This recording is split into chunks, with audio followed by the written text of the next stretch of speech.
Raredex is now live on the Arbitrum blockchain. This marks a significant shift in accessibility to an asset class, which had been long reserved for institutional investors until now. Raredex, a blockchain-based exchange, has launched its tokenized exchange, allowing rare earth and technology metals to be traded on the Arbitrum network on January 8th. Rare earth metals, needed for businesses ranging from developing technology to renewable energy, have traditionally been difficult for retail investors to access, hindered by the high entry costs, often above $10,000. Raredex solves this by enabling fractional ownership using blockchain-based tokenization, where each token represents 1 kilogram of physical metal.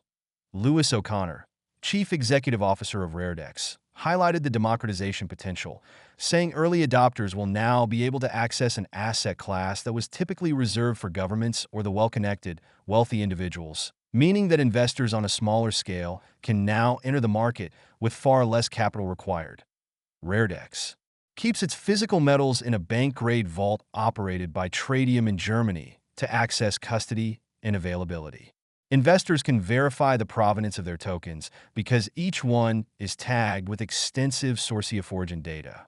By employing blockchain technology, an unchangeable record of ownership is made, thus reducing the chances of fraud and increasing transparency.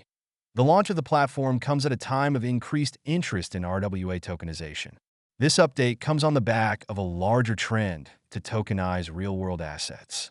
In 2023, RWA's class had grown by 700, bringing $860 million in revenue. According to Boston Consulting Group and ADDX, RWAs are expected to be a $16 trillion market by 2030. The decentralized, tamper-proof nature of blockchain will increase transparency and trust, while fragmentation opens up new ways to access and invest in valuable assets. Other similar initiatives are UBS Asset Management's Ethereum-hosted tokenized investment fund and Arcac's $4.8 billion money market fund on the XRP ledger. As there is rising demand for rare earth metals due to innovations in technology and clean energy, Raredex's platform could be a model for a wider wave of commodity trading on the blockchain, thereby transforming the interaction of investors with physical assets.